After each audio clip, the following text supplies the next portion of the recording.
Hey, what's up guys, Raids here. I've gotten questions and comments about my sky chests that I use in some raid bases, and in this video I wanted to show you guys how I build them, how I get them up in the sky, and why it might be a good idea for you to use them in your own raid base regardless of which level of progression you are in the game.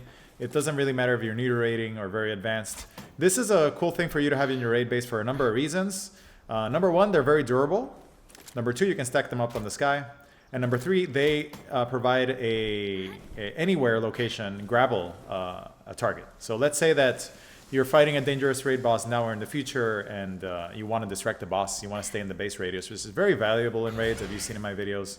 You can also drop pals from the chest while still in base radius. So let's say that I wanted to drop a rescue pal. I can do that safely from up here. And the rescue pal or the combat pal can be dropped from the safe vantage point of these chests to help in the raid.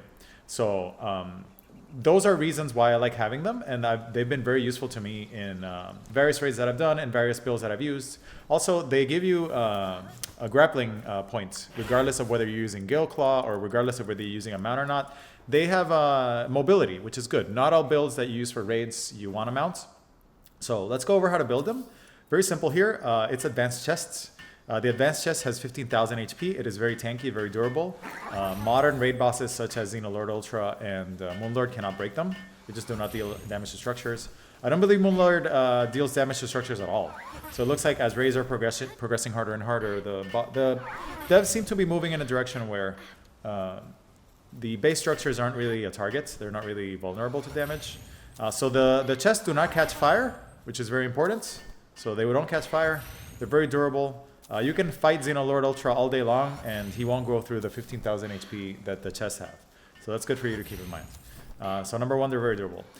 Here is how I build them. You basically jump up and chain build, and you're going to see that my pankings in the base are building regardless of height.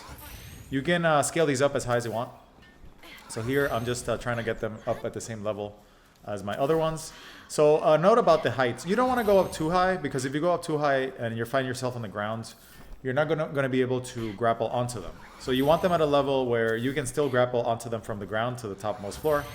And you don't want them too low, because the point of it is for you to, have a vantage point. You can build as many as you want. If you want to, you could cover the whole ceiling of your base with these. I've never done that, but I imagine that there might be some advantage to putting a whole second floor on your raid base here. Now, the reason that you don't want to use foundations is because foundations can break. And I really prefer having chests, the floating obstacles. You could try foundations. I guess some of the newer foundation structures are very durable. I actually have never tested foundations on Xenolord. But I don't really need a whole floor. I just need like some vantage points. And these are very tanky. I actually haven't tested the HP of foundations against chests. So if somebody in the comments can let me know whether foundations are as tanky as chests.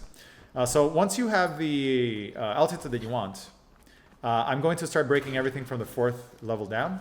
And the reason for that is that when the boss targets you, the chests that are below the higher level are going to eat a lot of attacks. So here I'm just breaking everything down where I don't need it. So it has less to repair. And as you can see here, the ones that I built at the top still work. So you can see here that they don't fall down, they still work, they're still up in the sky. Here I'm just storing some mats. So they still work just fine. And I can grapple up to them. So here I'm showing you that this altitude is perfect for your grapple up to the topmost floor, right here. So if I ever find myself on an unfoot build, and I don't have Gale Claw or whatever, I can just use my grapple shot. Highest level grapple shot can take you across the base. You could glide across. Here I have a couple of them built. See how I'm gliding to and from. This provides a massive distraction, regardless of build. That's a cool thing. You don't need Gale Claw, you don't need mounts. If you're using an on-foot build, this is always very valuable to have in a dangerous raid, whether it be Moonlord, Xenolord Ultra, whatever. It's just good to have. It's good to have options for escape. It's always good. Even if you really overpower a raid, it's good to have it, right? It's good to have it. We don't know what the future holds, so more strategies is the point of this channel, more raid strategies. The more options you have, the better. So here I'm going to show you an actual example of Xenolord Ultra. I summoned Xenolord Ultra in the same raid base that we just built. And here, you're going to see me waste, I sped it up, obviously for the purpose of the video. Here you're going to see me waste the boss's time, and the boss is going to try chasing me from one chest to the other. And I'm just dodging a lot of attacks and grappling from one chest to the other. My shield comes back. I wasted so much of the boss's time. I think I wasted like 4 minutes of the fight here. The only thing that you can't block with this method is going to be Cosmic Meteor, because obviously Cosmic Meteor is perfect tracking. And the whole point of this is to do it without having to leave the base radius. There I got caught by a beam slicer, but as you can see, the chests here are in a good height where you can dodge. I think there's a raid that happened in the middle of the raid, so we have a raid on a raid. A raid happened, cosmic meters on the base now.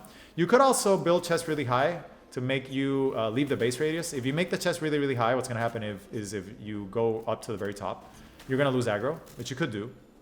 In that case, we'll reset the boss. If you go up really high, the boss will reset aggro and go straight to your pal box.